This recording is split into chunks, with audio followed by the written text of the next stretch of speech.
Am I the antagonist for threatening to call the police on my brother-in-law? Let me try to provide all the relevant information within the word limit. The main point of my post is that almost halfway through the year, I, 39-year-old male, have considered calling the police on my brother-in-law because I suspect that some of my belongings may have been sold. These belongings have been in storage since October 2022. In mid-2022, I was living in a house with my sister, who was pregnant with her second child, and her husband. She found out that her husband had cheated on her with at least 2 women, physically with a neighbor and emotionally with a woman online. At that time, my sister, who was pregnant, moved out with her first child to live with our mother. Selling the house was already in the plans, but this situation sped up the process. I started looking for a new place and packing. It was during this time that I noticed my sister's Switch gaming console. I messaged her to ask if she had taken it with her, and she said no. It turned out that her husband had sold it to a used game store without her knowledge.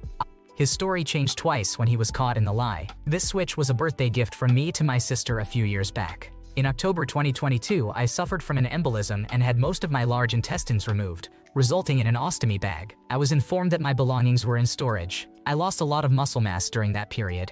Eventually, in 2023, I moved to a nursing home and continued therapy as permitted by the hospital. I later applied for and was accepted into an income-based, handicapped-accessible apartment in my hometown. I moved into my new apartment in January 2024. Sometime in 2023, my sister took back her cheating ex-husband. They were co-parenting, so she was bound to see him often. For a period, my brother-in-law was living in the original apartment I was supposed to move into, which is how I know it was not in good condition. Although he did not ask for it, he was looking after my 2 cats, both of which unfortunately passed away, presumably at the same time. When I moved into my apartment, my sister and her husband helped move a lot of my things from storage to my new place, but not everything was retrieved. Unfortunately, as my items were being packed, my sister also packed her belongings, and many of them were stored together. Every time I asked if another family member could go to the storage unit, she insisted on being present to identify her possessions. Currently, I have mobility issues and am in a wheelchair, so I cannot easily go to the storage unit and direct someone to go through the boxes that I did not pack. My concern is that I have a lot of gaming and collectible items, some of which are now in my possession.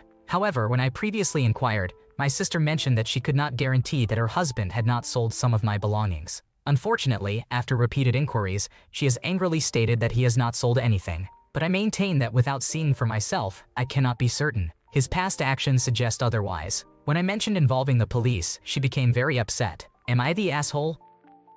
Info. It might be best to consider if there are alternative ways to address this situation rather than jumping straight to involving the police. Without concrete proof of ownership and sales receipts, it could be challenging to prove anything beyond hearsay. Your sister's reaction could stem from a place of distrust and discomfort. It's important to approach this situation thoughtfully and consider the potential implications. Am I the antagonist for telling my cousin that the baby name she picked is an insult? I, 25 years old female, attended my cousin Ellie's, 27 years old female, baby shower and gender reveal party. It was a lovely event, and things went off without a hitch. When the baby's gender was revealed, she is having a boy. Ellie also told everyone about the name that she and her husband had picked. I thought nothing of it as the name isn't anything unique or strange in any way. Her now last name is a bit unique, but nothing that would attract attention or ridicule. She hadn't told me prior to the baby shower which names they were thinking of. After the baby shower, I went home to my boyfriend in my apartment and told him about the baby's names and gender. He laughed. When he stopped, he explained that the baby's first and last name when said together is an insult in another language. When I asked him for the translation, he got his phone and said it would probably be better to show me. He called one of his friends, and he was put on loudspeaker because he was with some of their mutual friends. His friends hadn't even said hello when he said the baby's names. The reaction was instant. They all started shouting and cussing him out, all the while my boyfriend is laughing his butt off. I got the phone and told them the situation, asking what the names meant. I knew all the people who were there. They also burst out laughing. When they stopped, they apologized, cussed my boyfriend out again and explained the insult and its severity. It is a very big insult in a language that they speak, which is rare here but is a major language in a specific part of the world. When the names are put together, it's the kind of insult that can immediately start fights. It's not said as 2 separate words, but it's one word even when you split it up. It's still obvious that it's that particular insult. It basically talks about a person's mother's private parts. They all suggested that I tell my cousin because while there's no guarantee that the baby will ever meet someone who speaks the language, it would be better to at least inform Ellie. On Sunday, my boyfriend and I went to see her with her favorite snacks, hoping that it would at least help put her in a better state of mind. We chatted and had fun, and after a while when we saw that she was happy, we as gently as possible explained that the baby's name is an insult in its meaning. She was absolutely livid. Ellie yelled at us, saying that we were trying to ruin the name she had picked out and called me spiteful and jealous. We tried to explain that we meant no harm or disrespect, but she wouldn't hear us out and told us to leave. Shortly after, my family and several friends started messaging me, saying I was cruel for upsetting Ellie. I don't think we did anything wrong, but the backlash is a lot. Am I the asshole? Not the antagonist. Honestly, it sounds like you had pure intentions in telling your cousin about the potential issue with the baby name. Even though you didn't actually do anything wrong, apologizing for upsetting her would be the kind thing to do. If your cousin is cool, she might even apologize for flipping out and acknowledge that you were trying to be helpful. It's better to bring it up now rather than after the baby has arrived. Am I the antagonist for posting about my mother-in-law on social media for Mother's Day? I, 26-year-old female, have the best mother-in-law in the world. I'll never be able to say otherwise. From the time I met my mother-in-law when I was 17 and I was just my husband's girlfriend, she has been warm, kind, and nurturing. She embraced me as part of her son's life and part of her family right from the start. When my husband and I were in college, she would send me care packages. When I visited with him for the holidays, she made sure to have my favorite treats on hand. When we got engaged, she hugged me before she hugged him, lol. She went wedding dress shopping with me and stood up for me when my own family was unkind. Having her there made the whole thing less upsetting. She and my father-in-law were amazing during our wedding and comforted me when I cried, because I made the decision not to invite my own family due to their unkindness towards me and a pretty rough childhood. My mother-in-law was great when my husband and I became parents. She brought over so much food, all my favorite things, and she was a great source of advice. I could talk for hours about how much my husband's family means to me, but my mother-in-law hits a little differently for me. I think it's partly because I always worried I would get one of the infamous monsters-in-law people often vent about. Plus, I think my own family had me expecting the absolute worst. I know my mother-in-law had that experience herself. My father-in-law's parents were awful to her, and he went no contact with his family because they refused to be respectful or even civil to her. All they saw was someone who should cook, clean, and push out babies for their son. Anyway, I'm getting a little carried away, sorry. So a few of my husband's siblings are also coupled up or married now. The most recent is his oldest brother who got married 4 months ago. My brother-in-law's wife and I are not all that close. I never felt like a problem was there until Mother's Day. I posted about my mother-in-law first thing Sunday morning, thanking her for being wonderful, for being the dream granny for my kids, 2 and 6 weeks old, and for being an amazing mother-in-law who was the closest thing I ever had to a real mom. My mother-in-law gave me the biggest hug when we arrived at the in-laws' house. A few hours later, I was alone with my brother-in-law's wife, and she commented that I was so rude for posting about my mother-in-law and how I showed the rest of the in-laws up who actually have families and moms to post about, because none of them are as close to my mother-in-law as me. I told her I did nothing to show her up. My brother-in-law heard her, told his wife to stop, and said I did nothing wrong. But she brought it up again right before we all left. I also got an email from my estranged mother on Monday saying I had no right to be so rude and spiteful toward her on Facebook by writing about my mother-in-law instead of her. My brother-in-law reached out to me and apologized for what his wife said, but she reached out and made it clear I had made her and the others look bad. And now I'm feeling all kinds of a mess about this. Am I the asshole? Not the antagonist. It's clear that your sister-in-law is being jealous and petty, trying to make your loving relationship with your mother-in-law about herself. You did nothing wrong by expressing your affection for your mother-in-law, who is undoubtedly a big part of your family. Don't let her invalidate your feelings or make you feel guilty for showing love. Keep focusing on the positive relationships in your life and don't let drama bring you down. Sending good vibes your way. Am I the antagonist for throwing cigarette butts back over my neighbor's fence because she has kids? Our neighbor, 23 years old female, is an absolute nightmare. We initially got along, but once the following situation occurred, she turned volatile and unhinged. Jane is a single mother with a 5-year-old and a 4-month-old. Our 2 houses are connected, and our front gardens are adjoined with no fence or wall boundary. It's important to note that she has family and friends in the area who visit frequently. A few months into living here, my partner, 29 years old male, and I, 24 years old female, went to tidy our front garden and noticed a large number of cigarette butts. Neither of us smokes, and Jane doesn't either, but we have seen her mother, who visits often, smoking in front of the house frequently, using a cup as an ashtray. We assumed she had thrown them on the ground or the cup had spilled, causing the butts to end up in our garden. Annoying but not a big deal. Upon closer inspection, we found a significant amount of cigarette butts, so I politely texted Jane to inform her of the situation and asked her to come and clean them up as there were quite a few. She replied bluntly, saying they weren't hers. I reiterated that I knew she didn't smoke, but we had seen her mother smoking in the front,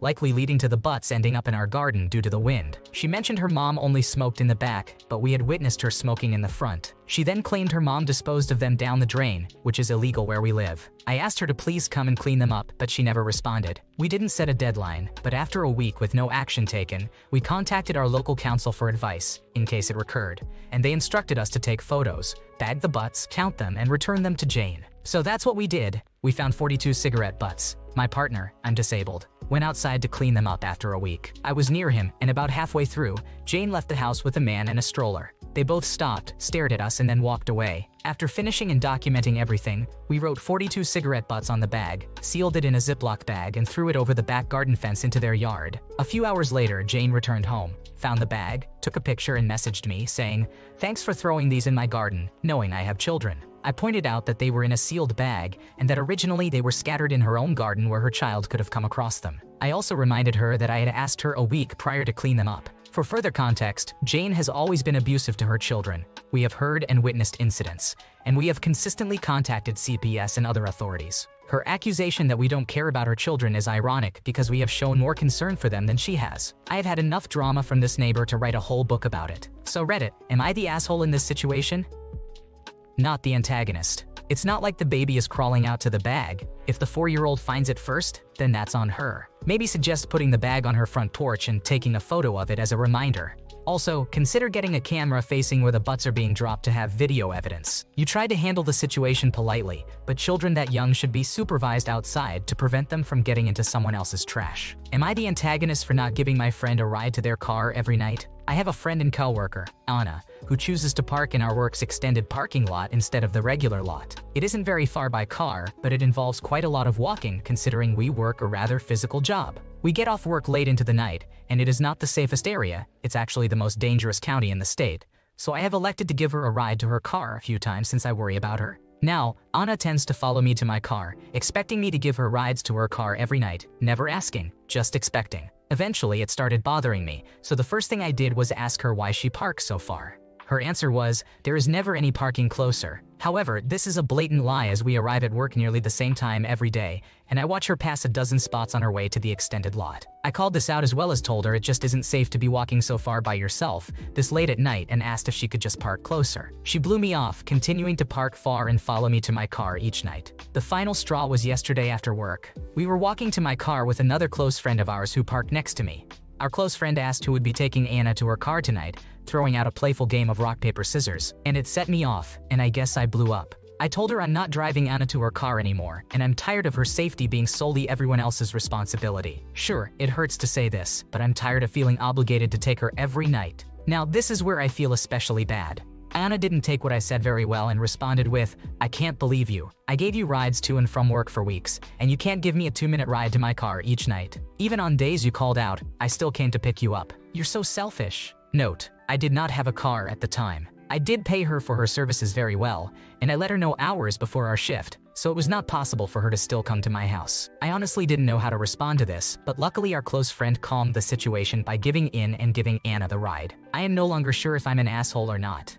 It would only take a few minutes of my time to keep her from being kidnapped or worse, but her constantly blowing off the risk of parking so far is quite frustrating.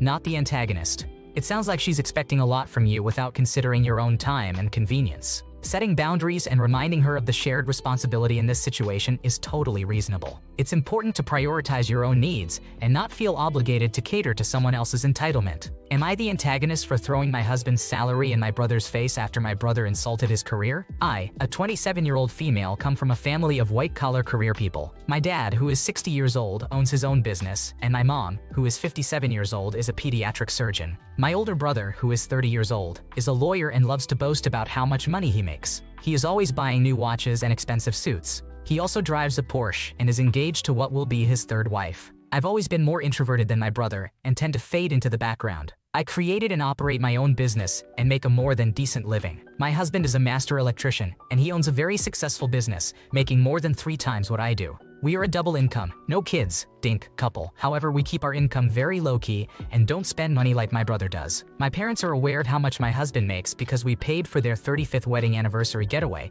and my dad saw the price tag. We were celebrating Mother's Day on Sunday, and both my brother and I bought nice gifts for our mother. He bought her jewelry, and I got her a certificate for several hand massages at a spa near the hospital where she works. My mother thanked us, and my brother decided that it would be a good time to brag about how much the necklace cost.